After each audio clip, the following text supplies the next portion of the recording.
I was introduced to Sally via her husband, who was a beginning piano tuner. Piano tuning has been my trade now for 45, going on 50 years.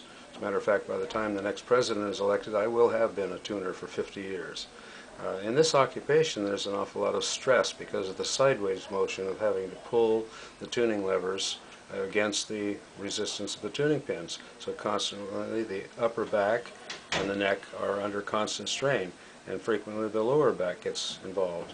And this brings me to my lower back, which was injured many years ago in college. Didn't bother me until I was age 50 or more. And then there's a constant nagging pain involved. And Sally is able to keep the hip in alignment. A few months ago, I dislocated my right hip. It was extremely painful and was unable to walk. And I came in here, and after several adjustments, the hip was back in place.